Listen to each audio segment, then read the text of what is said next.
तो हेलो दोस्तों, सभी को राधे राधे और सभी को नमस्कार। कैसे आप सभी लोग? आई होप डैट कि आप सभी लोग बहुत ही अच्छे और बहुत ही बेहतर होंगे। ठीक है। अभी आप लोगों का आज 9th है। ठीक है, कल 10th है, यानी कल आप लोगों का क्लास 10th का जो है लास्ट एग्जाम होगा।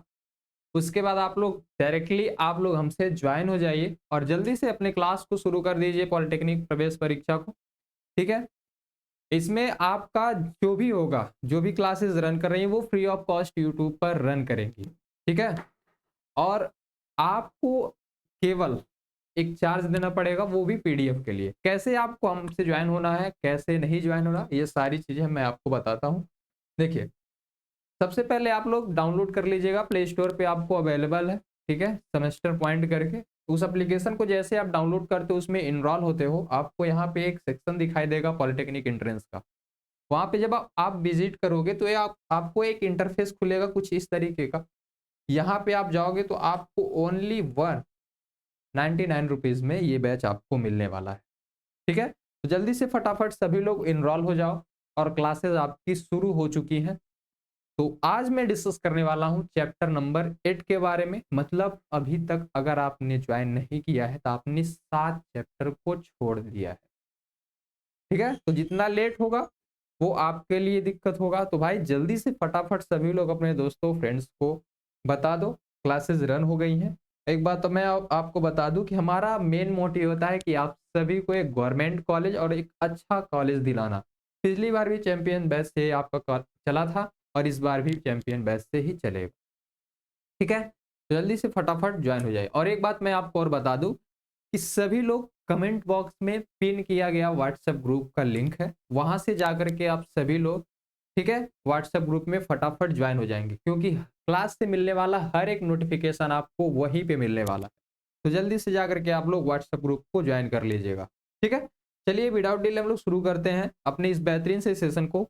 किसके बारे में पढ़ने वाले भाई? Chemical reaction and catalysis. Catalyst क्या होता है, केमिकल रिएक्शंस क्या होते हैं, चैप्टर नंबर 8 है। तो सबसे पहले ये जानेंगे आखिर केमिकल रिएक्शन होता क्या है। क्या भाई? सबसे पहले ये जानेंगे केमिकल रिएक्शन क्या क्या होता है। जब हम लोग किसी दो सब्सटेंस को आपस में मिलाते हैं, क्या, जब हम लोग किसी दो सब्सटेंस को आपस में मिलाते हैं, उनको मिलाने के बाद अगर वो सब्सटेंस फिर से क्या होता है भाई, अपने ओरिजिन स्टेट में आ जाता है, यानी मूल अवस्था में आ जाता है, उसको हम लोग अलग कर सकते हैं। उसकी प्रॉपर्टी जो होती है, जिन दो कंपोनेंट्स को मिलाया गया है उनसे अगर मैच खा रही होती है, यानी वो रासायनिक अभिक्रिया नहीं है। रासायनिक अभिक्रिया तभी आपकी मानी जाएगी जब आपके दो कंपोनेंट्स के रिएक्शंस के बाद जिन कंपोनेंट्स का आपने आपस में रिएक्शन कराया उनसे अलग होना चाहिए प्रोडक्ट की प्रॉपर्टी। जैसे सपोज डेट आप ये समझ लो कि हमारे पास एक कंपोनेंट ए है और दूसरा कंपोनेंट बी है। इन दोनों को जब आपस में मैंने रिएक्शन कराया तो मेरे पास ए बी कंपोनेंट तैयार होता है। ये जो ए और बी कंपोनेंट है, इनका जो प्रॉपर्टी होगा, ए और बी का जो प्रॉपर्टी होगा, वो ए बी के प्रॉपर्टी से अलग होना चाहिए। क्या होना चाहिए भाई? ए बी के प्रॉपर्टी से ये डिफरेंट होना चाहिए, यानी दोनों सेम नहीं होने चाहिए। तो आपका माना जाएगा कि यहाँ पे केमिकल रिएक्शंस हुए हैं। Are understanding buddy? I hope that कि आपको क्लियर हुई होगी ये बात। ठीक है ना? तो केमिकल रिएक्शन क्या है, मैंने आपको बता दिया कि जब भी दो सब्सटेंस या दो कंपोनेंट्स आपस में रिएक्शन करते हैं तो रिएक्शन के बाद बना हुआ जो प्रोडक्ट होता है, उनका जो प्रॉपर्टी होता है, ठीक है, वो रिएजेंट आई मीन अभिकारक के गुणधर्मों के बराबर नहीं होता है, उनके जैसा मैच नहीं करता है। तो वह प्रक्रम जिसके द्वारा एक या एक से अधिक पदार्थ किसी नए पदार्थ यानी संगठन गुणधर्मों से प्रारंभिक पदार्थ से भिन्न हो, यानी उनका जो प्रॉपर्टी होना चाहिए अलग होना चाहिए, ठीक है, में परिवर्तित हो जाते हैं, तो उसे हम लोग बोलेंगे this is the chemical reaction. Okay. समझ में आई मेरी बात? आ जाओ। किसी भी रासायनिक अभिक्रिया में भाग लेने वाले जो भी एलिमेंट्स होंगे या जो भी आपके कंपाउंड्स होंगे, ठीक है, उनके पुराने जो बॉन्डिंग हुए होते हैं वो टूटते हैं और नए बॉन्डिंग बनते हैं। कैसे सर? देखो, एक रिएक्शन मैं आपको बताता हूं। जैसे मेरे पास CH2 है, ठीक है,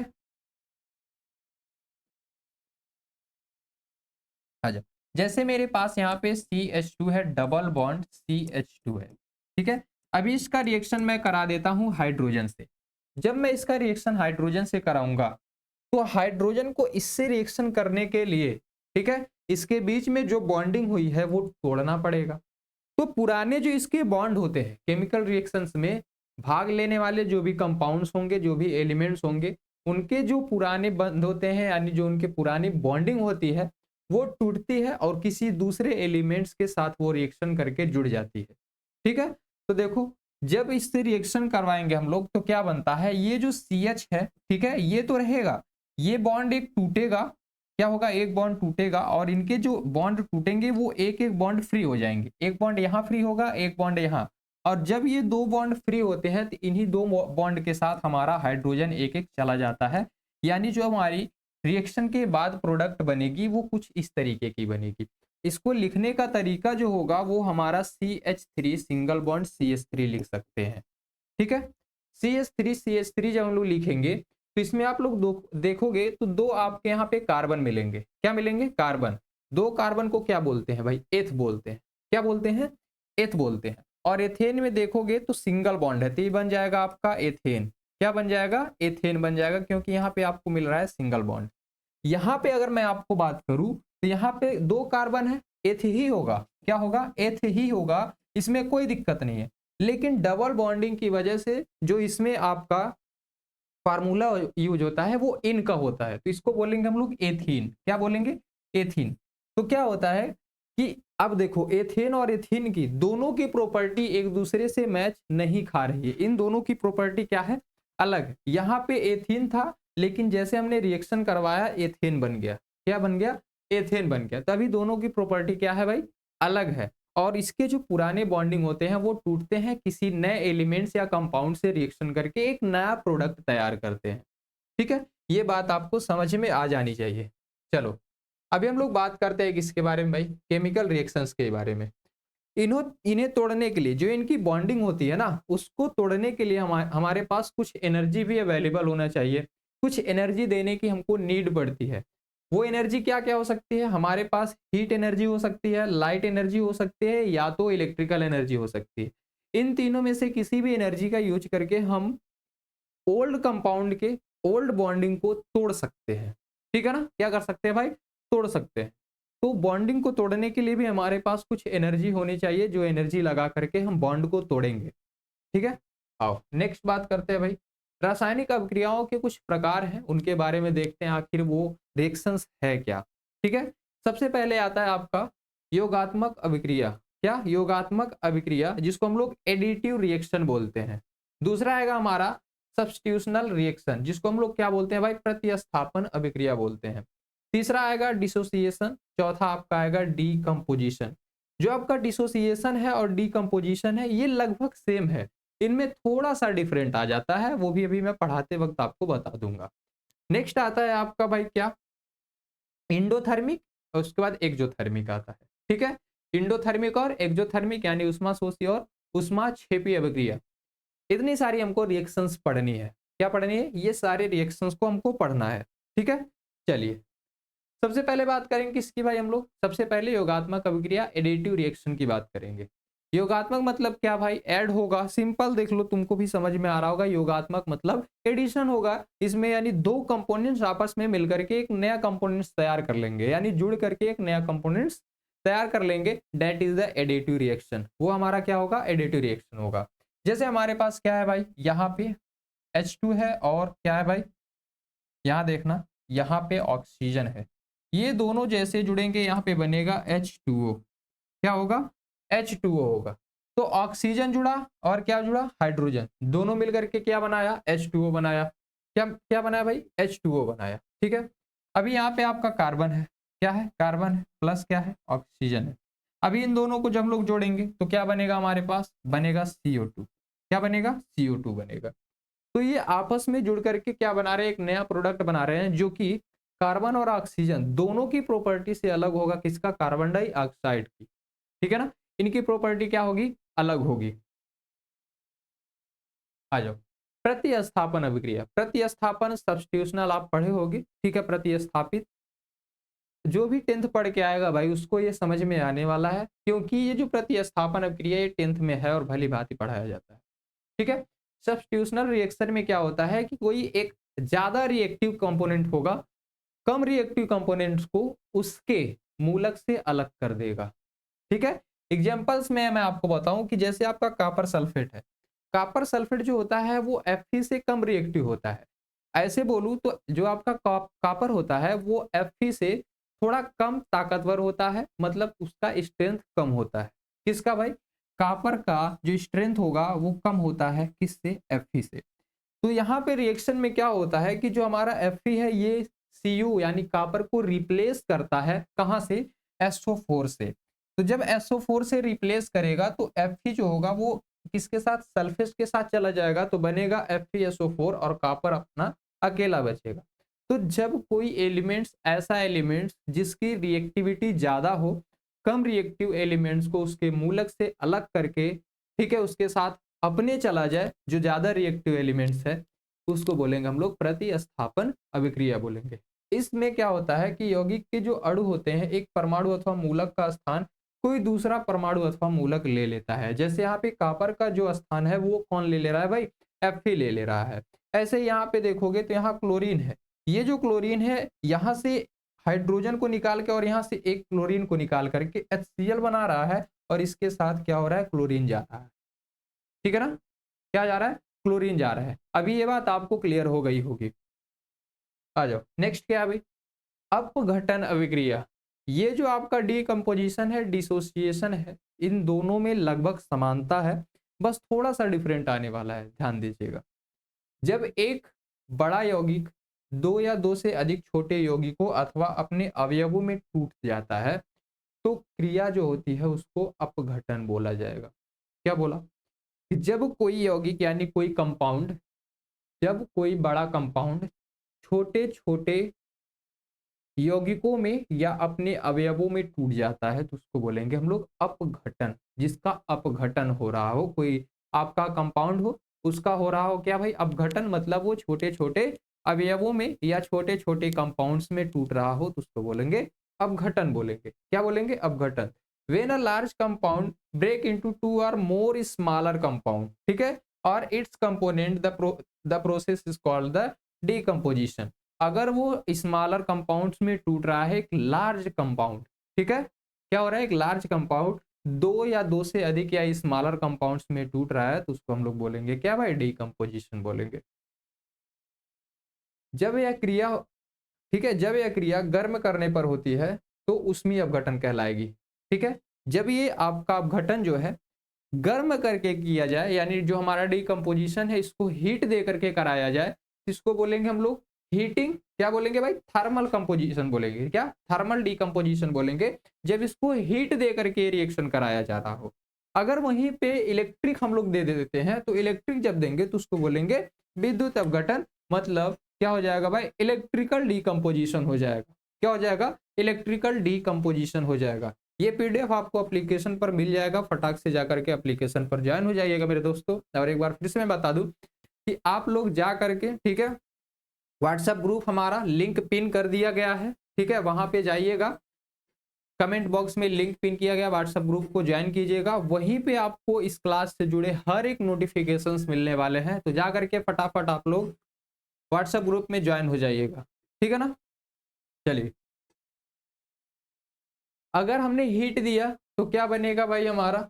उसमें अपघटन। अगर हमने इलेक्ट्रिसिटी दिया तो क्या बनेगा? वो आपका इलेक्ट्रिकल डिकम्पोजिशन।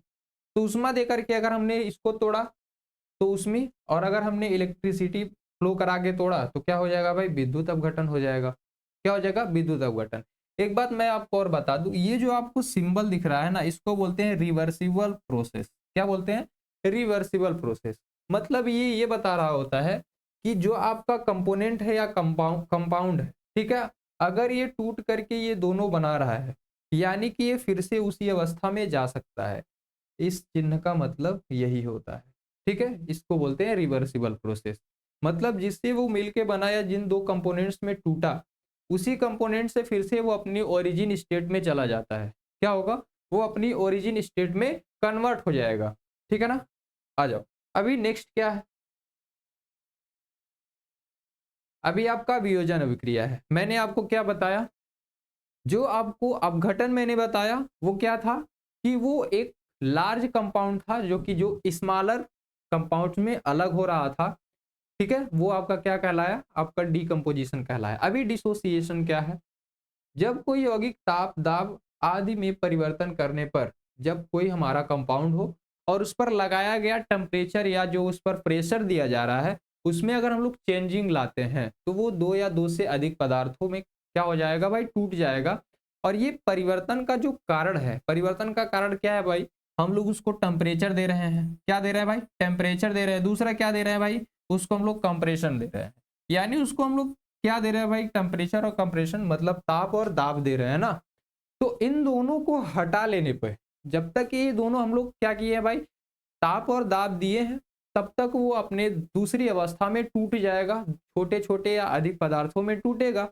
लेकिन जब इनको हटा दिया जाएगा टेम्परेचर और कंप्रेशर को, तो क्या होगा, वो फिर से अपनी ओरिजिनल अवस्था में आ जाएगा, मूल यौगिक को प्राप्त हो जाता है। इस क्रिया को बोलते हैं भाई, क्रिया को क्या बोलेंगे, वियोजन अभिक्रिया बोलेंगे। क्या बोलेंगे, वियोजन अभिक्रिया बोलेंगे। तो अभी इनमें अंतर क्या है मैं आपको समझाता हूं। इसमें भी टूट रहा है हमारा कंपाउंड और जो हमारा डीकंपोजिशन था उसमें भी कंपाउंड टूट रहा था। इनमें अंतर बस छोटा सा ये है कि जो आपका डिसोसिएशन है इसमें हम लोग जो अप्लाई कर रहे हैं फोर्स या टेम्परेचर जिसके द्वारा ये रिएक्शन हो रहा है या टूट रहा है, अगर उसको हम लोग एक बार रिमूव कर देते हैं तो फिर से अपनी ओरिजिनल स्टेट में जो हमारा कंपाउंड होगा वो आ जाएगा। लेकिन ये ऐसी घटना आपका जो है वो डीकंपोजिशन में नहीं देखने को मिलती है। ये किस में मिलेगा, केवल आपको डिसोसिएशन रिएक्शन में मिलेगा। किसमें, डिसोसिएशन रिएक्शन में देखने को मिलेगा। ठीक है, चलिए अभी इसमें भी अगर हम लोग टेम्परेचर दे करके इसको तोड़ते हैं तो क्या कहलाएगा ये आपका, बताइए, तब ये आपका थर्मल डिसोसिएशन कहलाएगा। अगर इलेक्ट्रिसिटी देते हैं तो क्या कहलाएगा ये भाई, इलेक्ट्रिकल डिसोसिएशन कहलाएगा। ठीक है, यहाँ पे हमने इलेक्ट्रिसिटी दी तो NaCl हमारा जो है वो दो आयनों में टूटा, एक सोडियम आयन में टूटा और एक क्लोरीन आयन में टूटा। ऐसे हमारा ये NH4Cl है जो कि NH3 और HCl में टूटता है। जो हमारा NH4Cl है, क्या है भाई, NH4Cl, ये जो NH4Cl है इसका एक नाम होता है जिसको बोलते हैं नौसादर। ये आपके एग्जाम में ऐसे पूछ लेता है कि आप बता दो मुझे नौसादर का फार्मूला क्या है। क्या पूछता है, ये आपका नौसादर का फार्मूला है, ऐसे पूछ लेता है एग्जाम में कि नौसादर का फार्मूला फार्मूला बताइए। तो NH4Cl को नौसादर कहा जाता है या क्या बोला जाता है, अमोनियम क्लोराइड बोला जाएगा। क्या बोला जाएगा, अमोनियम क्लोराइड बोला जाएगा। अभी ऊष्माक्षेपी और ऊष्माशोषी रिएक्शन क्या होता है सर, देखो ऊष्माक्षेपी और ऊष्माशोषी में थोड़ा सा अंतर है, अगर ध्यान दोगे तो बहुत इजीली आपको समझ में आ जाएगा। यहाँ आप लोग ध्यान दीजिएगा थोड़ा सा, ऊष्माक्षेपी और ऊष्माशोषी में थोड़ा सा डिफरेंट क्या आएगा। देखो अगर मैं बात करूं ऊष्माशोषी की, किसकी भाई, ऊष्माशोषी की, थोड़ा सा मार्कर को पतला कर लेते तो और अच्छा रहेगा ना। आ जाओ, देखो अगर मैं बात करूं ऊष्माशोषी की, किसकी, ऊष्माशोषी,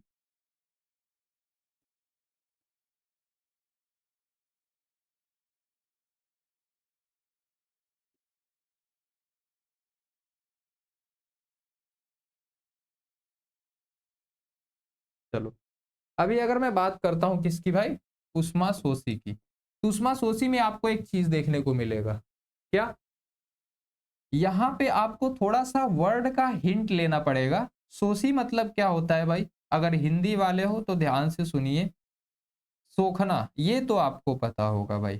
थोड़ा सा वर्ड को तोड़ो तो शोषी मतलब क्या होगा, सोखना मतलब जो उष्मा को सोखता हो, यानी अब इसको अलग से हीट देने की आवश्यकता पड़ेगी। We need to provide heat, क्या करना पड़ेगा हमको, यहाँ पे हीट प्रोवाइड करने की आवश्यकता पड़ेगी अगर ये आपका उष्माशोषी रिएक्शन हो रहा है।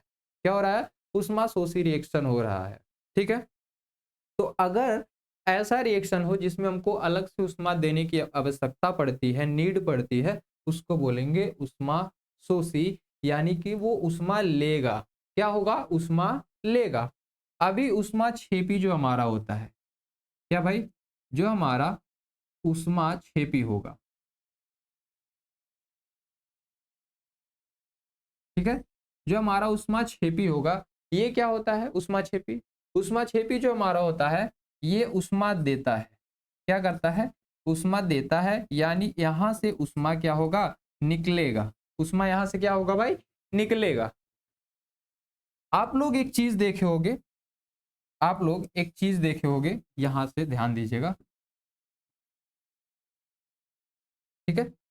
जब हम लोग बाजार से, ठीक है, चूना लाते हैं, क्या भाई? कैल्शियम ऑक्साइड जिसको बोलते हैं, क्या लाते हैं? चूना। और जब हम लोग इसका रिएक्शन करा देते हैं H2O से, ध्यान से आप लोग सुनिएगा, जब हम लोग मार्केट से चूने खरीद के लाते हैं, दिवाली में लोग जाते हैं मार्केट से खरीद के, क्या लाते हैं भाई? चूना खरीद के लाते हैं। आप लोग अक्सर देखे होंगे पोतैया के लिए लाते हैं, ठीक है ना। तो जब कैल्शियम ऑक्साइड से हम लोग क्या करते हैं? जल से रिएक्शन कराते हैं, मतलब चूने को पानी में डाल दिया जाता है। तो आप लोग देखोगे थोड़ी समय बाद क्या होता है कि जब ये आपस में रिएक्शन करता है, ये कैल्शियम ऑक्साइड हाइड्रोजन से रिएक्शन करता है, तो बनाता है कैल्शियम हाइड्रोक्साइड। क्या बनाता है? कैल्शियम हाइड्रोक्साइड, यानी OH का होल ट्वाइस बना लेता है। क्या बना लेता है? OH का होल ट्वाइस। ये जो बना ये कैल्शियम हाइड्रोक्साइड तो है, साथ में लार्ज अमाउंट में क्या निकलेगा? इसमें से उष्मा निकलेगा। क्या निकलेगा भाई? लार्ज अमाउंट में इसमें से क्या निकलेगी? उष्मा निकलेगी। तो आप लोग देखे होंगे जब हम लोग चूने को पानी में डाल देते हैं, जो मार्केट से खरीद के लाते हैं, तो कुछ समय बाद बहुत ज्यादा हीट निकलने लगता है। देखोगे उसमें से बुलबुला निकलता है, बबल्स निकलने लगते हैं, बहुत ज्यादा हीट हो जाता है। प्लास्टिक के बर्तन में अगर रख दोगे तो प्लास्टिक जो है सिकुड़ जाता है, ठीक है ना। क्या हो जाता है? हीट पा करके सिकुड़ जाता है। तो ये क्या हो रहा है? इसमें इसको तो हमने हीट दिया नहीं, लेकिन इसने हीट निकाला। तो जब हीट कोई रिएक्शन निकाल रहा हो या कोई कंपोनेंट्स रिएक्शन में हीट को निकाल रहा हो, तो उसको हम लोग नाम देते हैं ऊष्माक्षेपी। और अगर हीट देने की आवश्यकता पड़ती है, हमें नीड पड़ती है, तो ऊष्माशोषी बोलेंगे उसको। क्या बोलेंगे?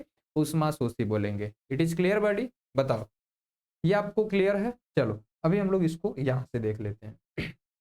वे अभिक्रियाएं जिनमें उष्मा मुक्त होती है, यानी उष्मा निकल रही होती है, उसको बोलेंगे ऊष्माक्षेपी अभिक्रिया। अभी जो मैंने बताया, ठीक है, उसमें उष्मा क्या होगी? निकलेगी। यहाँ पे आप लोग देखोगे तो कार्बन है, ठीक है, क्या भाई? यहाँ पे कार्बन है, ठीक है, यहाँ पे आपका कार्बन और ऑक्सीजन मिलकर क्या बना रहा है भाई? कार्बन डाइऑक्साइड बना रहा है। इसमें अगर देखोगे तो नियर अबाउट 93,000, ठीक है, नियर अबाउट 93,400, ठीक है, यहाँ पे कैलोरी या जूल में एनर्जी निकलती है, ठीक है। इतनी मात्रा में क्या होती है ये भाई? एनर्जी निकल रही होती है, यानी उष्मा निकल रहा होता है जब ये रिएक्शन होता है, ठीक है ना। तो अगर आपको पता है रिएक्शन के बाद कितना हीट निकल रहा, आपने अगर मेजर कर लिया, तो यहाँ पे वो आप लिख सकते हो कि कितनी अमाउंट में आपकी हीट निकल रही है, ठीक है ना। क्या हो रही है? कितनी अमाउंट में हीट निकल रही है। तो एक रिएक्शन और मैंने बताया, उसको भी इसके एग्जांपल में लिख लीजिएगा। क्या भाई? कैल्शियम ऑक्साइड प्लस क्या होगा भाई? जल। इन दोनों का जैसे रिएक्शन होता है, क्या मिलता है हमको? यहाँ पे मिलेगा कैल्शियम हाइड्रोक्साइड, मतलब OH का होल ट्वाइस, ठीक है। और लार्ज अमाउंट में क्या मिलेगा हमको? एनर्जी मिलेगी,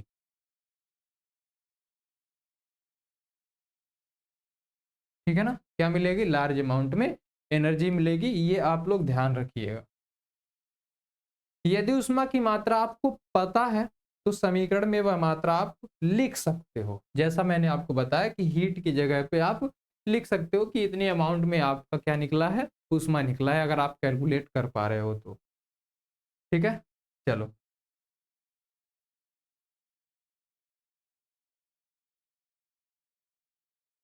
उष्मा शोषी अभिक्रिया, जो उष्मा अलग से देनी पड़े। वे अभिक्रियाएं जिनमें उष्मा का शोषण, क्या भाई? वे अभिक्रियाएं जिनमें उष्मा का अवशोषण यानी अब्जॉर्प्शन हो रहा हो, उष्मा शोषी अभिक्रिया कहलाएगी।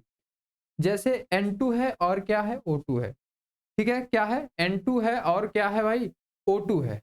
तो N2 और O2 जो हमारा है, इसमें अगर आप देखोगे N2 और O2 जो हमारा है, यहाँ पे अगर आप देखते हो, ठीक है, तो क्या हो जाएगा? N2 और O2 को हीट दे करके हम लोग 2NO बनाते हैं। यहाँ पे अलग से हमको हीट देने की नीड पड़ती है, तब जाकर के रिएक्शन हमारा कंप्लीट होता है। तो जब अलग से हीट दे करके रिएक्शन कराना पड़े तो उसको बोलते हैं हम लोग क्या भाई उसको हम लोग बोलते हैं ऊष्माशोषी रिएक्शन। क्या बोलेंगे? ऊष्माशोषी अभिक्रिया बोलेंगे। समझ में आया आपको? क्या बोलेंगे?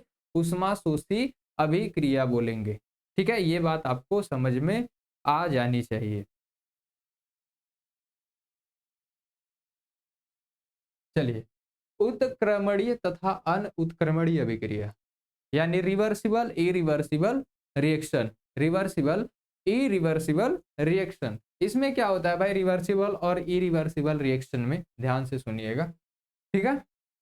वे अभिक्रियाएं जो समस्त परिस्थितियों में आगे की ओर हो रही हो। आगे की ओर मतलब फिर दोबारा वो अपनी पुरानी अवस्था में ना आए, वो क्या हो जाएगा आपका? वो इरिवर्सिबल होगा, मतलब पुरानी अवस्था में नहीं आएगा। ठीक है, यानी कि वो आगे की दिशा में यानी उत्पादों की ओर तथा पश्च दिशा में अभिकारकों की ओर हो सकती है तो उत्क्रमणी कहलाएगी। यानी अगर दोनों डायरेक्शन में हो रहा है तो उत्क्रमणी कहलाएगा, केवल एक डायरेक्शन में रिएक्शन हो रहा है तो अनउत्क्रमणीय कहलाएगा। ठीक है, क्या कहलाएगा? अनउत्क्रमणीय कहलाएगा।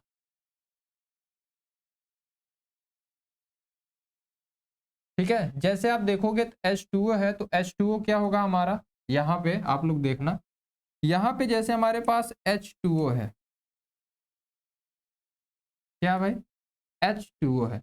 इस H2O को हमने क्या किया, जब इसको हमने तोड़ा तो आप लोग देखोगे तो H2O से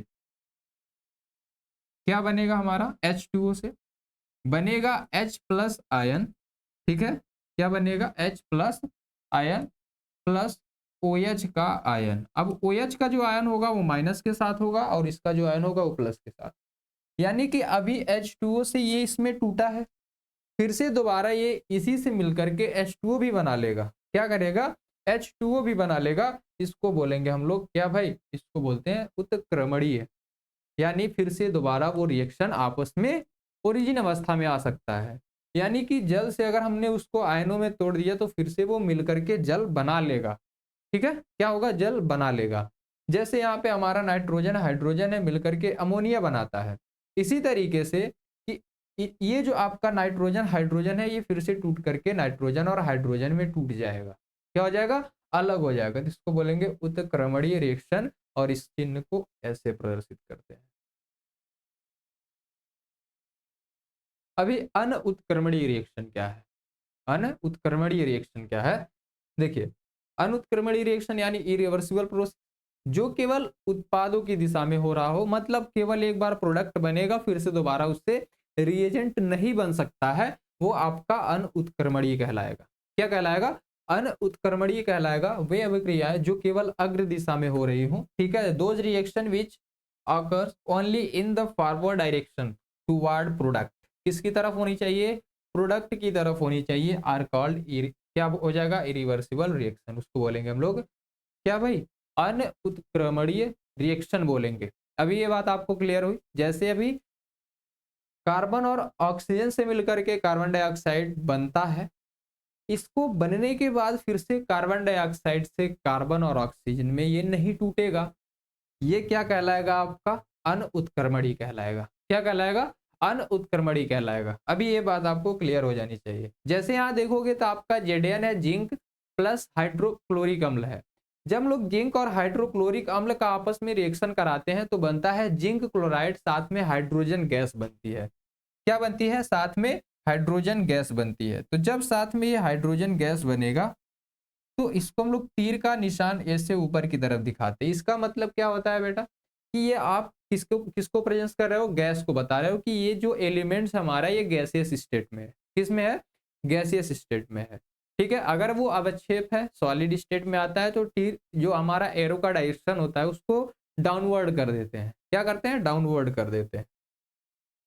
चलिए, अभी हम लोग बात करते हैं ऑक्सीकरण तथा अपचयन अभिक्रिया की। ऑक्सीकरण और अपचयन अभिक्रिया की बात करते हैं। ठीक है, मैं आपको कुछ थोड़ा सा मूल मंत्र देता हूं, ध्यान से सुनिएगा। आइए, ऑक्सीकरण और रिडक्शन, ऑक्सीडेशन रिडक्शन में अंतर क्या है? जब किसी अभिक्रिया से ऑक्सीजन निकलेगा क्या होगा? ऑक्सीजन जो हमारा होगा अगर वो निकलेगा,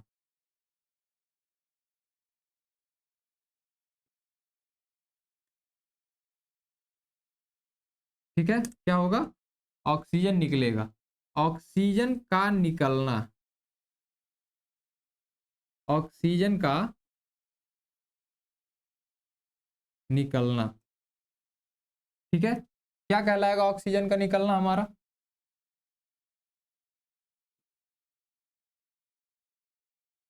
ये पेन सही नहीं चल रहा है ना, इससे भी लिख करके एक बार चेक कर,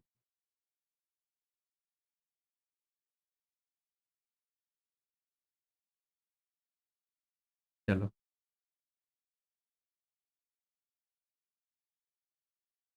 ऑक्सीजन का निकलना, जब ऑक्सीजन निकलेगा तो क्या होगा उसका भाई, रिडक्शन होगा, क्या होगा, ये आपका रिडक्शन होगा, जब ये आपका ऑक्सीजन जुड़ेगा, ऑक्सीजन का जुड़ना, जब ऑक्सीजन क्या होगा, जुड़ेगा, तो ऑक्सीजन का जुड़ना क्या होगा भाई, ऑक्सीडेशन, हाइड्रोजन का निकलना, हाइड्रोजन का निकलना, जब किसी रिएक्शन से हाइड्रोजन क्या हो रहा है, निकल रहा है, क्या हो रहा है, निकल रहा है, निकलना, और क्या भाई, हाइड्रोजन का जुड़ना, हाइड्रोजन का जुड़ना, ये चार बातें आप लोग याद रखना, ठीक है, इन्हीं से आपका ये रिएक्शन कंप्लीट होगा, देखना,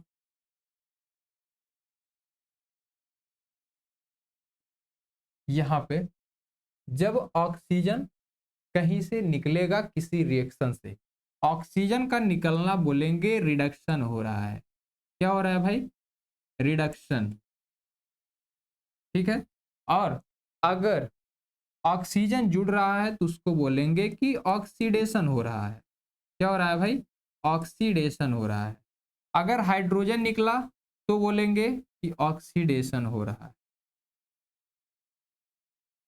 ये बात आप लोग याद रखना, अभी हाइड्रोजन का जुड़ना क्या हो जाएगा, ये आपका रिडक्शन हो जाएगा, क्या हो जाएगा, रिडक्शन हो जाएगा, ठीक है, एक चीज और याद रखना, ये जो ऑक्सीडेशन और रिडक्शन होता है ये बेस्ड ऑन आयंस पर भी होता है, ठीक है, लेकिन इसमें आपके सिलेबस में आयंस वाला नहीं है, वो आपके सेमेस्टर में, तो उसको मैं वहां बता दूँ, अभी केवल हमको इस पे बेस्ड पढ़ना है, ऑक्सीजन और हाइड्रोजन के बेस्ड पे पढ़ना है, क्या, ऑक्सीजन और हाइड्रोजन के बेस्ड पे पढ़ना है, तो ऑक्सीजन अगर किसी भी रिएक्शन से निकलेगा तो बोलेंगे रिडक्शन, और रिडक्शन को बोलते हैं अपचयन, क्या बोलते हैं भाई, रिडक्शन को बोलते हैं हम लोग अपचयन, ठीक है, रिडक्शन को क्या नाम देते हैं भाई, अपचयन, चलो ये हो गया आपका अपचयन, ऑक्सीडेशन को बोलते हैं ऑक्सीकरण या उपचयन, दो नाम से जानते हैं इसको, क्या भाई, ऑक्सीकरण या उपचयन बोलते हैं, ऑक्सीकरण, ठीक है, या उपचयन,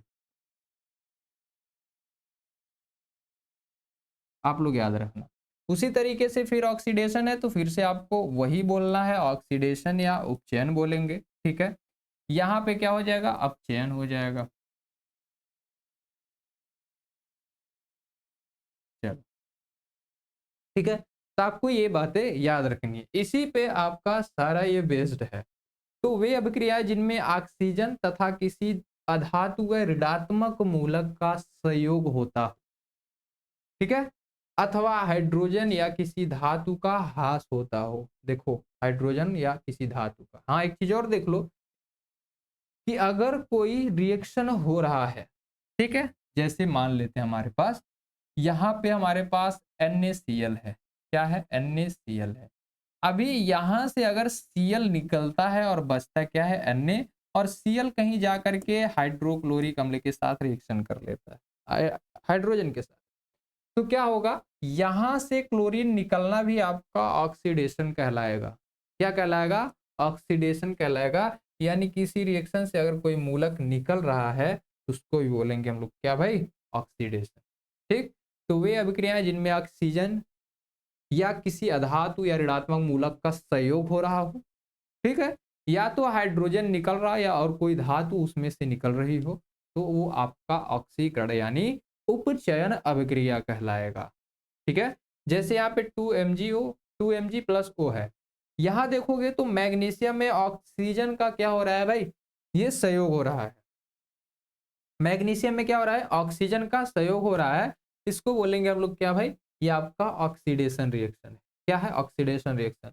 those reaction in which the air is combination of oxygen और एनी नॉन मेटल, ठीक है, किसी भी अधातु या निगेटिव रेडिकल, क्या भाई, निगेटिव रेडिकल या तो ऋणात्मक या लॉस ऑफ हाइड्रोजन, या हाइड्रोजन का उसमें क्या हो रहा हो भाई, लॉस हो रहा हो, or any metal or cold, या किसी धातु का, तो उसको बोलेंगे ऑक्सीडेशन। क्या बोलेंगे, ऑक्सीडेशन बोलेंगे। अभी ये बात मैं समझा दिया, ये शॉर्ट ट्रिक में आप लोग याद रख लेना। ठीक है, अपचयन और अवकरण क्या होगा, अपचयन को अवकरण भी बोलते हैं। अपचयन या अवकरण अभिक्रियाएं, अपचयन, ठीक है, उपचयन अभिक्रियाओं के ठीक विपरीत होती है। यानी कि अगर उसमें से ऑक्सीजन जुड़ रहा था या कोई धातु मूलक से निकल रहा था, ठीक है, तो हम लोगों ने उसको नाम दिया उपचयन। अगर वही प्रोसेस सेम उल्टा हो जाता है तो उसको बोलते हैं अपचयन। ठीक है, इसमें क्या होगा कि हाइड्रोजन का सहयोग होगा और ऑक्सीजन निकलेगा। ठीक है, तो क्या हो जाएगा, अपचयन हो जाएगा। जैसे यहाँ पे आप ध्यान से देखोगे तो यहाँ क्या है भाई, कॉपर ऑक्साइड है। कॉपर ऑक्साइड से देखोगे तो हाइड्रोजन के साथ ऑक्सीजन क्रिया करके जल बनाता है और कॉपर हमारा वैसे ही रह जाता है।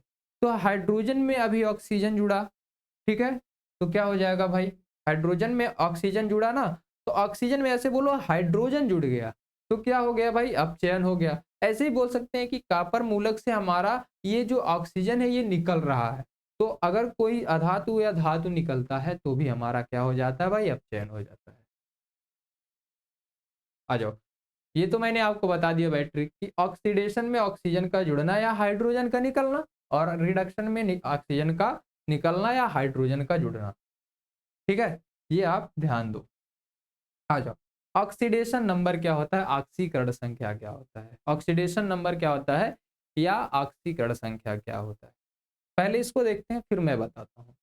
ऑक्सीडेशन नंबर, ऑक्सीकरण संख्या एक ऐसी संख्या होती है जो यह बताती है कि किसी यौगिक या किसी परमाणु में कितने इलेक्ट्रॉन खोए हैं या प्राप्त किए हैं।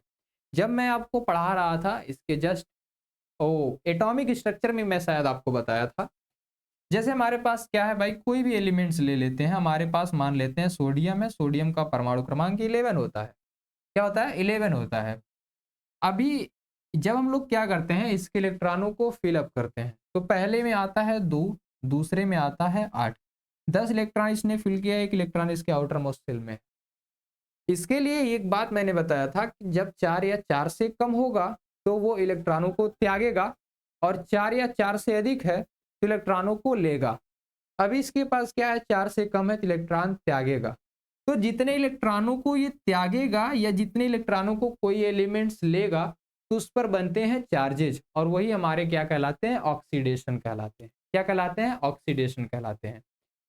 इसमें देखोगे तो जब कोई एलिमेंट इलेक्ट्रॉन को ले रहा होगा तो उस दौरान उस पर निगेटिव का चार्ज आएगा क्योंकि नंबर ऑफ इलेक्ट्रॉन बढ़ जाते हैं। जब इलेक्ट्रॉन दे रहा होगा तो उस कंडीशन में इलेक्ट्रॉन कम होती है और नंबर ऑफ प्रोटॉनों की संख्या बढ़ती है, जिसपे उस पर पॉजिटिव चार्ज आता है। पॉजिटिव और निगेटिव चार्ज उतना ही आएगा जितने इलेक्ट्रॉनों का वो क्या करेगा, साझा करेगा, इलेक्ट्रॉन देगा या लेगा। ठीक है, और उसी को बोलते हैं हम लोग ऑक्सीडेशन संख्या बोलते हैं, ऑक्सीडेशन नंबर बोलते हैं। Everybody, I hope that clear हो गया होगा आप सभी को। चलो अभी यहाँ पे एक न्यूमेरिकल्स है, उसको हम लोग सॉल्व करते हैं ना। बोल रहा है कि सल्फ्यूरिक अम्ल का ऑक्सीडेशन, सल्फ्यूरिक अम्ल में यानी H2SO4 में सल्फर की ऑक्सीकरण संख्या बताइए। ये तो आप निकाल लोगे भाई, आपको मैंने ट्रिक बता दिया है, फार्मूला बता दिया कैसे निकलता है। ठीक है, जैसे यहाँ देखो, अभी मैथ के अकॉर्डिंग हम लोग इसको लगाते हैं तो आपको जल्दी से समझ में आ जाएगा। आ जाओ, जिसका निकालना है उसको सपोज डेट एक्स मानते हैं। गणित वाले सर पढ़ाएंगे तो बोलेंगे बेटा इसको एक्स मान लो। ठीक है, तो अभी यहाँ सल्फर का निकालना है तो सल्फर को हम लोग एज्यूम कर लेते हैं कि सल्फर हमारा एक्स है। तो एक बात और जानो सल्फर का ऑक्सीडेशन संख्या निकालने के लिए उसके आसपास पड़ोस की जितनी भी एलिमेंट्स होंगी उनकी ऑक्सीडेशन संख्या आपको पता होनी चाहिए। क्या होनी चाहिए, पता होनी चाहिए। तो जैसे हाइड्रोजन का होता है ऑक्सीडेशन संख्या 1, कितने हाइड्रोजन है भाई, 2 हाइड्रोजन है, ऑक्सीडेशन संख्या इसकी 1 होती है। प्लस का चिन्ह लगाएंगे, सल्फर का निकालना है, इसको हमने एज्यूम किया था x, बिल्कुल सर x। उसके बाद हमने प्लस लगाया, ऑक्सीजन कितना है सर 4, इसकी ऑक्सीडेशन संख्या कितनी होती है सर -2, ठीक है। अभी बराबर यहाँ हम लोग 0 कर देते हैं। क्या सर हमेशा बराबर 0 होगा? नहीं, अगर इस पे कोई चार्ज आ जाता है, इस कंपाउंड पे अगर कोई चार्ज आ जाता है, तो उस कंडीशन में हम लोग इस इक्वेशन के बराबर उस चार्ज को रख देंगे। सपोज डेट यहाँ पे -2 का चार्ज आता है या +2 का आ जाता है, तो यहाँ पे हम लोग क्या करेंगे, उसके चिन्ह के साथ यहाँ उसी को लिख देंगे बराबर में।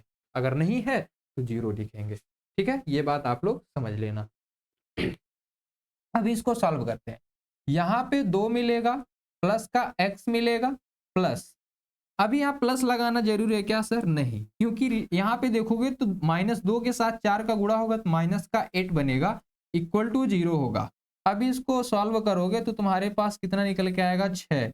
यानी अभी सल्फर की जो ऑक्सीडेशन संख्या निकल के आई है वो 6 निकल के आई है। क्या ये बात आपको क्लियर हुई? बताइए, क्या ये बात आपको क्लियर हुई कि जो सल्फर की ऑक्सीडेशन संख्या है वो 6 निकल के आएगी?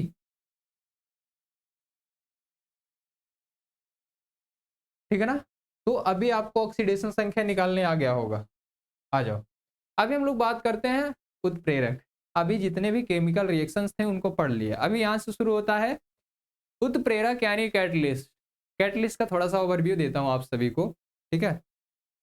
थोड़ा हम लोग व्यवहारिक भाषा में बात कर लेते हैं, डेली लाइफ से इसको रिलेट करके अभी पढ़ते हैं। जैसे आपके आस पास पड़ोस में, ठीक है, 2 घर है, आपका घर है और आपके पड़ोसी का घर। अभी क्या हो रहा है इन दोनों में, यानी आपके घर से और पड़ोसी के घर से। यहां देखिएगा ध्यान से, ठीक है।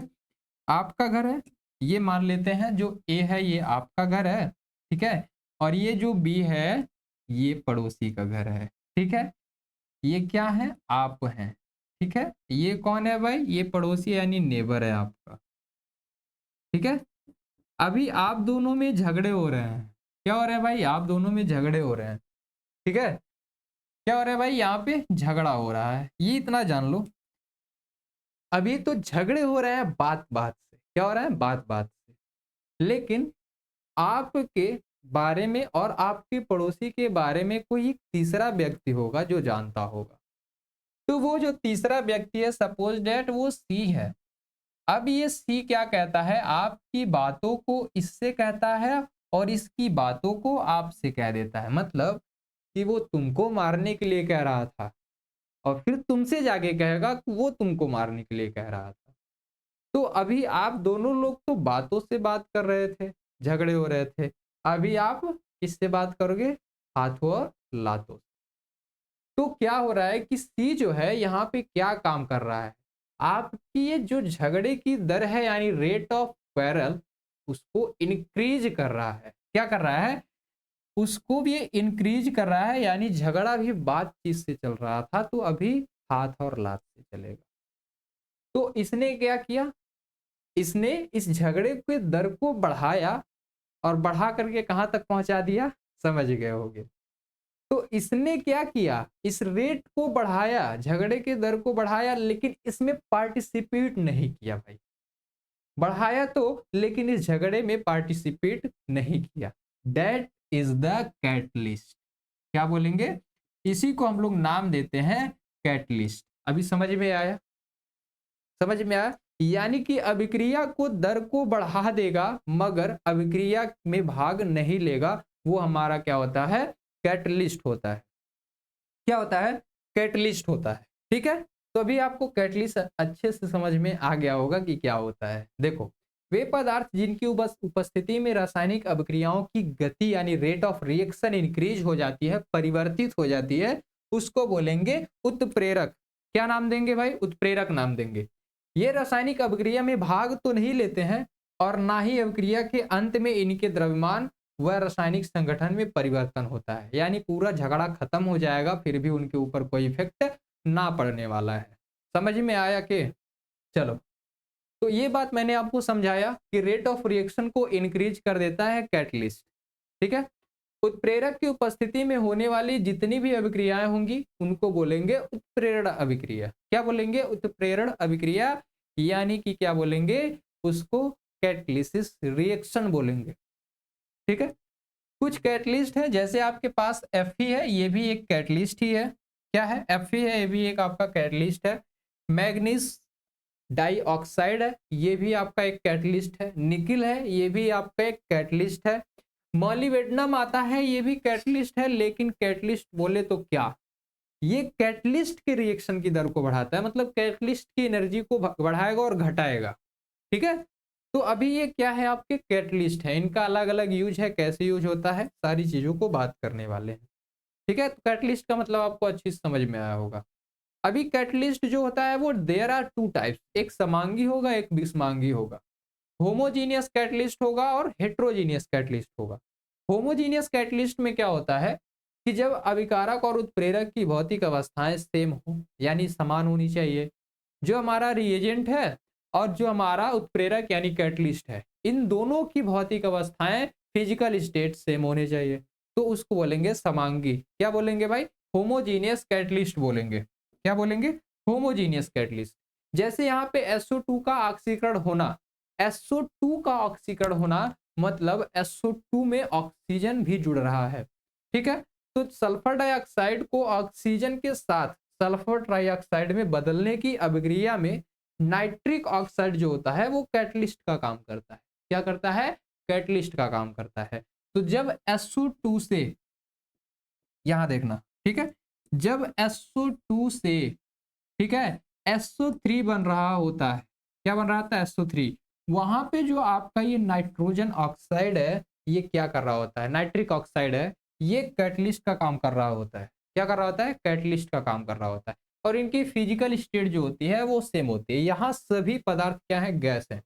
जैसे देखोगे तो आप सल्फर डाइऑक्साइड भी गैस है और ये नाइट्रिक ऑक्साइड भी क्या है? गैस है। तो इनमें इनकी फिजिकल स्टेट क्या है? सेम है। क्या है? फिजिकल स्टेट सेम है, इसीलिए इनको समांगी उत्प्रेरण बोला जाएगा। क्या बोला जाएगा? समांगी उत्प्रेरण, यानी कैटलिस्ट का और रिएजेंट दोनों का जो फिजिकल स्टेट है वो सेम होना चाहिए, तो समांगी उत्प्रेरण कहलाएगा। आर अंडरस्टैंडिंग बडी? ठीक है ना? चलिए, तो यहां अगर देखोगे तो आप SO2 से जब ऑक्सीजन की रिएक्शन होगी तो उसके बीच में जो रिएजेंट का काम करेगा, रिएजेंट कह रहा हूं, उसके बीच में जो कैटलिस्ट का काम करेगा वो नाइट्रिक ऑक्साइड करेगा। क्या भाई? नाइट्रिक ऑक्साइड करता है, तो SO3 हमारा बनता है। ठीक है ना? आ जाओ, विषमांगी यानी हेट्रोजीनियस कैटलिस्ट क्या होता है? हेट्रोजीनियस में क्या होगा भाई? उनकी जो फिजिकल स्टेट है वो अलग अलग होगी। किसकी भाई? कैटलिस्ट की और रिएजेंट की। कैटलिस्ट और रिएजेंट की जो आपकी फिजिकल स्टेट होगी वो दोनों अलग अलग होनी चाहिए। एग्जाम्पल में अगर मैं बात करूं तो अमोनिया बनाने की अभिक्रिया, अमोनिया बनाने में आप लोग देखोगे, आप लोग पढ़े होगे हैबर विधि से अमोनिया बनाने की विधि।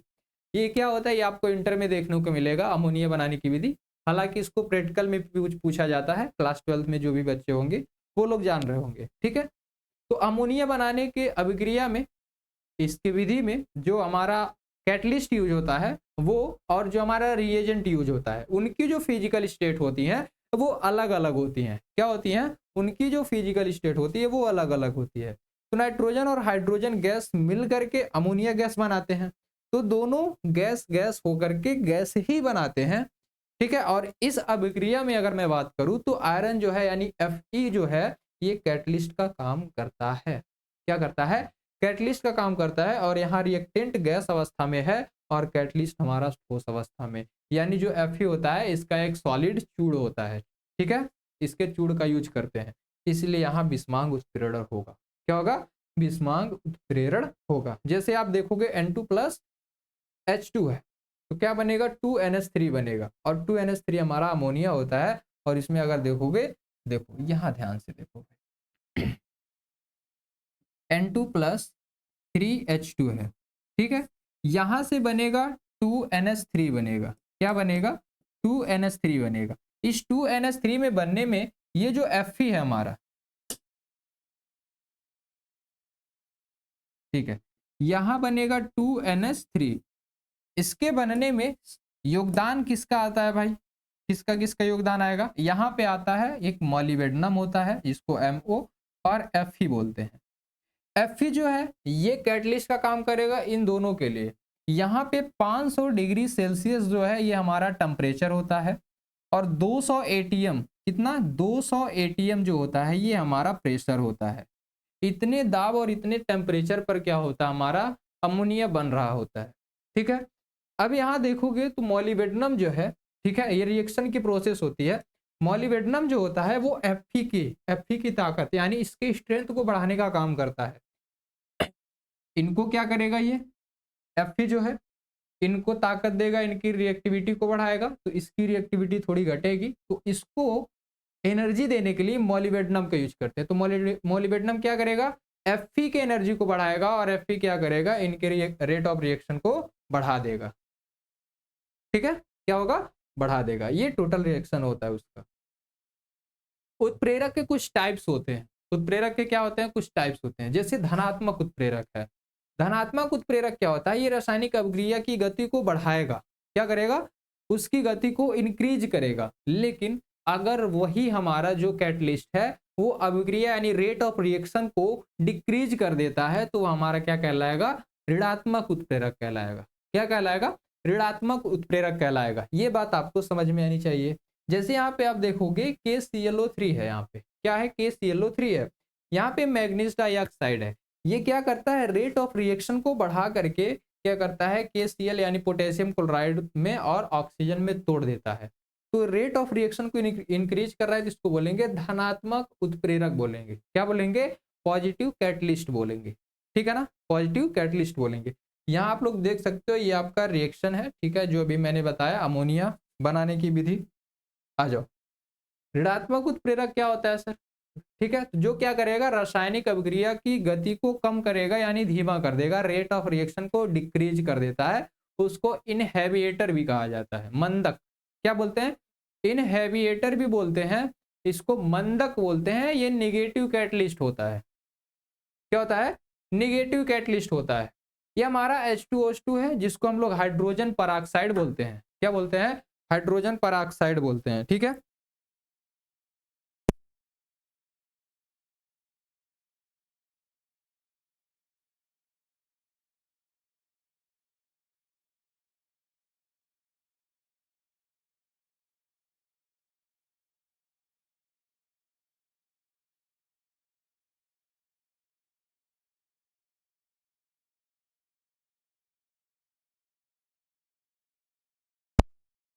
ठीक, क्लियर है भाई। चलिए, तो उत्प्रेरक के प्रकार मैंने आपको बताया, धनात्मक बता दिया। अभी ऋणात्मक के बारे में बात करने वाले हैं। किसके बारे में भाई, ऋणात्मक के बारे में बात करने वाले। ऋणात्मक क्या होता है, जिसको हम लोग इनहिबिएटर बोलते हैं। ये मंदक का कार्य करते हैं, रेट ऑफ रिएक्शन को डिक्रीज कर देते हैं। क्या करते हैं भाई, रेट ऑफ रिएक्शन को डिक्रीज कर देते हैं। जैसे यहाँ पे हाइड्रोजन पराक्साइड है, H2O2 को हाइड्रोजन पराक्साइड बोलते हैं। जब इसको H3PO4 के प्रेजेंस में क्या किया जाता है, रिएक्शन कराया जाता है, तो जल और ऑक्सीजन में टूट जाता है। तो अभी क्या हो रहा है, रेट ऑफ रिएक्शन को ये घटा रहा है, तो इसको बोलेंगे हम लोग ऋणात्मक उत्प्रेरक बोलेंगे। क्या बोलेंगे, ऋणात्मक उत्प्रेरक बोलेंगे। आर अंडरस्टैंडिंग बडी। आओ, स्व उत्प्रेरक क्या होता है, ऑटो कैटलिस्ट क्या होता है, बताओ। जब रासायनिक अभिक्रिया से कोई एक पदार्थ उत्प्रेरक का कार्य करते हैं, जैसे कोई दो आपस में रिएक्शन कर रहे हैं और उन्हीं रिएजेंट में से कोई एक ऐसा एलिमेंट्स होना चाहिए या कोई एक ऐसा कंपाउंड होना चाहिए जो किसका काम कर दे भाई, कैटलिस्ट का काम कर दे, तो उसको बोलेंगे स्व उत्प्रेरक। क्या बोलेंगे, स्व उत्प्रेरक। जैसे यहाँ आप देख रहे हो CH3COO CH2 क्या है भाई, CH3COO C2H5 है। यहाँ पे जल के साथ जब रिएक्शन हो रहा है तो ये कैटलिस्ट का काम कर रहा है, आपस में एक कैटलिस्ट का काम करके ये रिएक्शन बना रहे हैं C2H2OH। ठीक है, ये आपस में क्या कर रहे हैं भाई, अपने ही स्वयं में उसका काम कर रहे हैं भाई। ठीक है, कैटलिस्ट का कुछ महत्वपूर्ण उत्प्रेरक है जिनके बारे में आपको बता दूं। ठीक है, अगर वनस्पति तेलों से घी का निर्माण किया जाता है तो उसमें निकिल का यूज करते हैं। किसका यूज करते हैं भाई, निकिल का यूज करते हैं। अगर वहीं पे सल्फ्यूरिक अम्ल का निर्माण हो रहा है, क्या हो रहा है, सल्फ्यूरिक अम्ल बन रही है, तो वहां पे हम लोग प्लेटिनम यानी पीटी चूड़ का यूज करेंगे। क्लोरीन के निर्माण में हम लोग, ठीक है, जिसको डेकन प्रक्रम बोला जाता है, क्लोरीन के निर्माण को, उसमें क्यूप्रिक क्लोराइड का यूज करेंगे। ठीक है, क्यूप्रिक और क्यूप्रस कब बोलना है ये मैंने आपको सिखा रखा है। प्रोटीन का जो आपका पेस्टाइड है, ठीक है, क्या भाई प्रोटीन का पेस्टाइड में परिवर्तन जब होता है उस समय हमारा पेटिशन एंजाइम यूज होता है किसके की रूप में, कैटलिस्ट के रूप में। किसके रूप में भाई, कैटलिस्ट के रूप में ये यूज हो रहा होता है। नेक्स्ट क्या है भाई, एक महत्वपूर्ण और है, ध्यान से सुनना, अगर एथिल अल्कोहल का ग्लूकोज में परिवर्तन हो रहा है, क्या एथिल अल्कोहल का ग्लूकोज में परिवर्तन हो रहा है, तो वहां पे हम लोग जाइमेज एंजाइम का यूज करते हैं, किसके रूप में, कैटलिस्ट के रूप में। स्टार्च का मल्टोस में परिवर्तन अगर हो रहा है तो हम लोग क्या करते हैं भाई, डाइस्टेज एंजाइम का यूज करते हैं। शर्करा का सिरके में अगर यूज हो रहा है, मतलब चेंजिंग आ रही है, तो वहां पे हम लोग क्या करेंगे भाई, माकोडर्मा एसिटी यूज करते हैं। तो ये जितने भी एंजाइम हैं, ठीक है, यहाँ पे एक चीज और है जो ज्यादा पूछा जाता है कि दूध से दही बनने में किसका यूज होता है, तो लैक्टेस यानी लैक्टोबैसिलस का यूज किया जाता है। ये ज्यादातर एग्जाम में पूछा गया है, ये वाला पॉइंट आप लोग ध्यान दीजिएगा, ठीक है ना। चलिए अभी आगे बढ़ते हैं, तो इसका आप लोग स्क्रीनशॉट ले लीजिएगा, इसका पीडीएफ तो आपको एप्लीकेशन पे अवेलेबल करा ही दिया जाएगा। उत्प्रेरक वर्धक क्या होता है, कैटलिस्ट प्रमोटर क्या होता है, उत्प्रेरक वर्धक यानी कैटलिस्ट प्रमोटर क्या होता है। अभी मॉलिबेडनम का मैंने बताया आपको कि जब हैबर विधि से अमोनिया बनाई जाती है तो वहां पे हम लोग Fe के चूड़ का यूज करते हैं रेट ऑफ रिएक्शन को इंक्रीज करने के लिए, बट Fe के रेट को यानी Fe की स्ट्रेंथ को बढ़ाने के लिए हम लोग मॉलिबेडनम का यूज करते थे। तो मॉलिबेडनम यहाँ क्या होता था, वो कैटलिस्ट प्रमोटर था, यानी कि वो कैटलिस्ट को प्रमोट कर रहा था, उसकी स्ट्रेंथ को बढ़ा रहा था। वे पदार्थ जो उत्प्रेरक की शक्ति को बढ़ा दे उत्प्रेरक वर्धक कहलाएगा, ठीक है। जैसे अमोनिया बनाने में हैबर विधि से आयरन के चूड़ को उत्प्रेरक के रूप में प्रयोग किया जाता है, लेकिन आयरन के चूड़ की स्ट्रेंथ को बढ़ाने के लिए हम लोग मॉलिबेडनम का यूज करते थे। किसका, मॉलिबेडनम का यूज करते थे। तो वो आपका क्या कहलाता है, वो आपका कहलाता है भाई कैटलिस्ट प्रमोटर, ठीक है ना। तो यहाँ अमोनिया बनाने में जो मॉलिबेडनम है एक कैटलिस्ट की कार्य क्षमता को बढ़ाने के लिए यूज किया जाता है। आ जाओ, उत्प्रेरक विष क्या होता है भाई, वे पदार्थ जो उत्प्रेरक की शक्ति को कम कर दे या नष्ट कर दे वो क्या कहलाएगा, उत्प्रेरक विष कहलाएगा, ठीक है। जैसे H2SO4 के निर्माण में, ठीक है, संपर्क विधि में Pt यानी प्लेटिनम का जब कार्य करता है, क्या प्लेटिनम जो है उत्प्रेरक का जब कार्य करता है तो उत्प्रेरक के साथ अल्प मात्रा में, ठीक है, क्या भाई आर्सेनिक ऑक्साइड उपस्थित होता है। यहाँ पे देखोगे AS2O3 है ना, उपस्थित होता है तो उत्प्रेरक की शक्ति को बहुत कम कर देता है और ये क्या होता है, उत्प्रेरक विष कहलाता है। तो एक उत्प्रेरक विष एग्जाम्पल याद रखिएगा, ये सब बहुत जरूरी है, ठीक है ना। चलिए अभी जितना मैंने पढ़ाया, अब यहाँ पे थोड़ा सा क्वेश्चन है उसको कर लेते हैं, फिर मिलते हैं आपसे अगले नेक्स्ट लेक्चर। अभी आ जाइए, शुरू करते हैं अपने इस बेहतरीन से क्वेश्चन को, एक एक करके सारे क्वेश्चन को हम लोग सॉल्व करेंगे।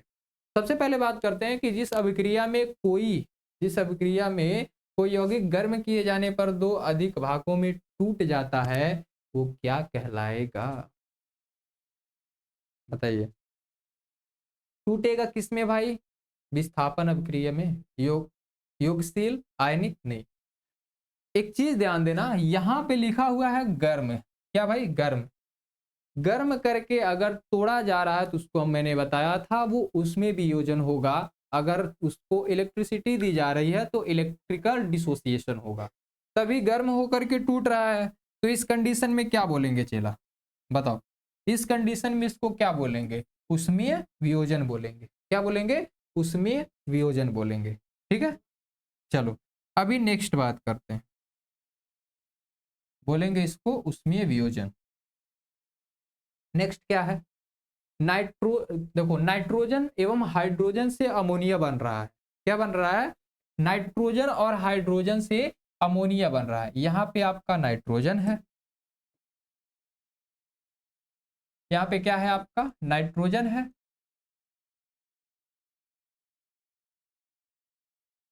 यहाँ पे नाइट्रोजन है, यहाँ पे हाइड्रोजन है, ठीक है, क्या है हाइड्रोजन है। जब नाइट्रोजन और हाइड्रोजन से मिलकर के क्या बनता है, NH3 बनता है, क्या बनता है, NH3 बनता है। तो यहाँ पे क्या है भाई, देखोगे तो यहाँ पे दो नाइट्रोजन होता है, ठीक है, और यहाँ पे क्या होता है, दो, यहाँ तीन, ठीक है। तो यहाँ पे जब ये मिलकर के बन रहा होता है नाइट्रोजन और हाइड्रोजन से, तो आप लोग ध्यान दिए होंगे कि वहां पे हम लोग क्या मॉलिबेडनम का यूज करते थे और किसका Fe का यूज करते थे, किस पर भाई, 500 डिग्री सेल्सियस पर और 200 एटीएम प्रेशर पर। तो किसका यूज करते थे भाई कैटलिस्ट के रूप में, बताओ, लोहा और मॉलिबेडनम का। लोहा क्या होता है, Fe होता है। तो ये जो दोनों ऑप्शन है ये दोनों करेक्ट है, ठीक है, ये जो दोनों ऑप्शन है ये दोनों करेक्ट, याद रखिएगा। यहां आप लोग देखिएगा क्या लिखा हुआ है, 2Fe, ठीक है, क्या लिखा है, 2FeCl2 प्लस में Cl2 से जब ये रिएक्शन हुआ तो हुआ 2FeCl3 और FeCl2 बना, क्या बना, FeCl2। इसमें बोल रहा है कि क्या भाई, इसमें बताना आपको FeCl2 है क्या है, ऑक्सीकारक है, अवकारक है, उत्प्रेरक है या क्या है, इसमें बताइए, FeCl2 इसमें से क्या होगा, बताइए क्या होगा भाई। जब कोई भी इसमें, जैसे मैंने बोला था आपसे कि जब कोई एलिमेंट्स, जैसे हमारे पास कैल्शियम ऑक्साइड है, यहां से ऑक्सीजन निकला, तो ऑक्सीजन जब निकल रहा होता है, ठीक है, किसी भी कंपाउंड से जब कोई एक मूलक निकल रहा हो या ऑक्सीजन जुड़ रहा है या हाइड्रोजन, उस समय उसका ऑक्सीकरण होता था। लेकिन अगर जुड़ जाए इसमें कोई एक मूलक तो उसका क्या होता था, अपचयन, और अपचयन को नाम देते थे हम लोग अवकारक, ठीक है, क्या नाम देते थे, अवकारक। तो यहाँ पे देखोगे FeCl2 में Cl2 जुड़ करके क्या बनाएगा भाई, FeCl3 बना लेगा, क्या बना लेगा, FeCl3 बना लेगा, यहाँ Cl3 है, ठीक है ना। तो क्या हुआ, इसमें एक क्लोरीन जुड़ा और जुड़ने की वजह से क्या हुआ भाई, इसका अवकारक हुआ।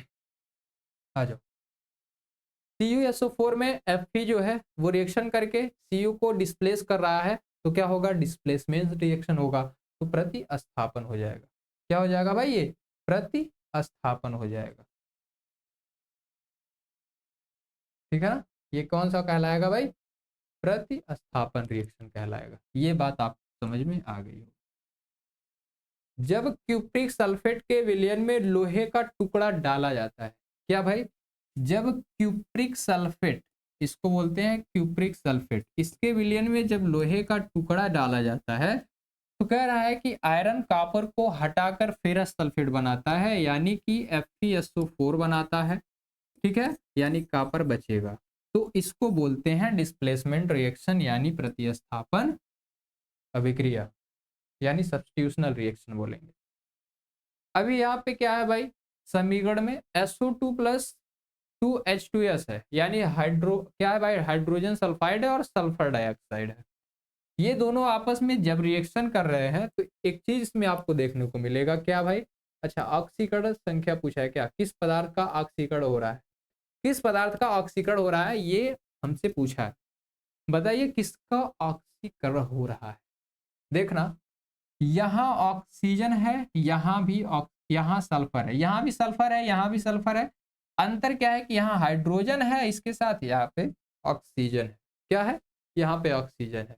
दोनों कंडीशन में देखोगे तो यहाँ से ऑक्सीजन निकल रहा है, यहाँ से हाइड्रोजन, और दोनों कंडीशन में आपको क्या दिख रहा है कि यौगिकों से जो है उनका एक मूलक निकल रहा है, कह रहा है भाई मूलक निकल रहा है, और मूलक निकलने का मतलब होता है ऑक्सीकरण। तो ऑक्सीकरण हो किसका रहा है भाई, सल्फर से ही ना निकल रहा है, इसमें भी सल्फर से हट रहा है, इसमें भी सल्फर से निकल रहा है, निकल के दोनों मिलकर जल का निर्माण करते हैं और सल्फर अकेला बच जाता है। तो दोनों कंडीशन में देखोगे तो दोनों में मूलक निकल रहा है, और मूलक का निकलना हमारे लिए क्या कहलाता है भाई, ये कहलाता है आपका ऑक्सीकरण। और किसका हो रहा है भाई, H2S का हो रहा है, किसका, H2S का। यहाँ पे देखोगे तो यहाँ से हाइड्रोजन निकला और इससे ऑक्सीजन से क्रिया करके क्या बना लिया भाई, यहाँ पे देखना क्या बनाया ये, ठीक है, जल बना लिया, ठीक। चलो आज अभी नेक्स्ट बात करते हैं, यहाँ पे HNO3 में नाइट्रोजन की ऑक्सीकरण संख्या आपको बतानी है, बताओ, ये नहीं बता पाओगे, बोलो, ये नहीं बता पाओगे, आ जाओ देखते हैं कैसे निकलता है सर। क्या यहाँ पे HNO3 है, यानी क्या है भाई, HNO3 है, नाइट्रिक अम्ल जिसको बोलते हैं। इसमें आपको नाइट्रोजन की ऑक्सीडेशन नंबर बतानी है, तो इसको X सपोज करते हैं, हाइड्रोजन का एक होता है प्लस X लिखेंगे, प्लस ऑक्सीजन का ऑक्सीजन 3 है, लेकिन इसकी ऑक्सीडेशन संख्या -2 होती है। चार्ज कोई है क्या? नहीं है, यानी बराबर 0 रखेंगे। यहाँ पे जब इसको हम लोग सॉल्व करते हैं तो बराबर में निकल के आएगा हमारा 3 दूना 6, माइनस में जब आएगा तो 1 घटेगा यानी 5 निकल के आएगा। कितना निकल के आता है? 5। इस रिएक्शन को मैं थोड़ा सा आगे आपको बताता हूँ। यहाँ पे 1 ही है प्लस एक्स, यहाँ पे -6। 1 घटा दोगे तो 5 आएगा, इधर भेजोगे तो 6 हो जाएगा, मतलब प्लस में 5 आ जाएगा। ये बात आपको समझ में आ जाएगी। कितना हो जाएगा भाई? 5 हो जाएगा। अभी समझ में आया आप सभी को? बोलो, समझ में आ गया? नेक्स्ट बोल रहा है इसमें कार्बन के ऑक्सीडेशन नंबर बताइए। कैसे निकालेंगे बेटा? देखो, कार्बन कितना है? 12 है। कितना है? 12। इसका ऑक्सीकरण कितना संख्या होता है? 4 होता है। कितना होता है? 4 होता है। ठीक, चलो यहाँ पे देखोगे प्लस प्लस लगाएंगे। अच्छा, कार्बन का ही बताना है क्या? ओ सॉरी, यहाँ पे हम लोग 12x लिखेंगे। जितने कार्बन है उसके साथ x का गुणा, ठीक है, क्योंकि कार्बन को हमने x मान रखा है। प्लस हाइड्रोजन का होता है 1, लेकिन कितने हाइड्रोजन? 22 सर, ठीक है। प्लस ऑक्सीजन 11 है, ऑक्सीजन का होता है -2 = 0, क्योंकि कोई चार्ज नहीं है। अभी इसको सॉल्व करेंगे तो 12x आएगा, प्लस में ये 22 आ जाएगा, प्लस में 11 दूना 22 हो जाएगा, तो माइनस का आएगा। यहाँ पे माइनस के साथ गुणा करेगा तो -22 = 0। अभी 22 से 22 जो हमारा है वो शहीद हो जाएगा। क्या हो जाएगा? ये शहीद हो जाएगा, तो निकल के हमारा आंसर जो आएगा वो आएगा 12x = 0। अभी x क्या निकल के आएगा? 0। यानी यहाँ पे कार्बन की जो ऑक्सीडेशन संख्या है वो 0 निकल के आएगी। इट इज क्लियर बडी? क्या हो जाएगा? 0 निकल के आ जाएगा। चलो, दूध से दही में परिवर्तन जब हो रहा होता है उस समय किस एंजाइम का यूज होता है? अभी लास्ट टॉपिक मैंने आपको वही पढ़ाया है। किस एंजाइम का यूज होगा? जल्दी बताइएगा आप सभी लोग। किस एंजाइम का यूज होगा जब क्या बन रहा होगा? दूध से दही में परिवर्तन हो रहा होगा, उस समय किस एंजाइम का यूज करते हैं? किसका भाई? लैक्टेस एंजाइम का यूज करते हैं। किसका? लैक्टेस एंजाइम का यूज कर रहे होते हैं। आई होप डेट कि सारी बातें मेरी आपको क्लियर हुई होंगी। ठीक है, मैं फिर से आप सभी को एक बार बताना चाहता हूं कि जल्दी से फटाफट आप लोग सेमेस्टर पॉइंट एप्लीकेशन को डाउनलोड करो और वहां पर जाकर के विजिट करो और हमसे जल्दी से फटाफट ज्वाइन हो जाओ। ठीक है, ताकि आगे की पढ़ाई में आपको डिले ना हो। जैसे आप सेमेस्टर पॉइंट एप्लीकेशन डाउनलोड करते हो, इनरोल होते हो, यहाँ पे आपको एक सेक्शन मिलेगा पॉलिटेक्निक एंट्रेंस का। जैसे जाओगे तो ये आपको इंटरफेस खुलेगा, 99 रुपीज में बैच आप परचेज कर लीजिएगा। पीडीएफ का चार्ज ओनली। वीडियो आपकी जितनी भी लेक्चर होंगी फ्री ऑफ कॉस्ट यूट्यूब पर अवेलेबल कराई जा रही है। ठीक है, और लास्ट बात फिर से मैं बता दूं कि व्हाट्सएप ग्रुप का लिंक कमेंट बॉक्स में पिन किया गया है, जाकर के व्हाट्सएप ग्रुप को ज्वाइन कर लीजिएगा, क्योंकि आने वाली हर एक नोटिफिकेशन आपको वहीं पे मिलने वाली है। तो मेरी तरफ से आप सभी को राधे राधे, सभी को नमस्कार और सभी को जय हिंद।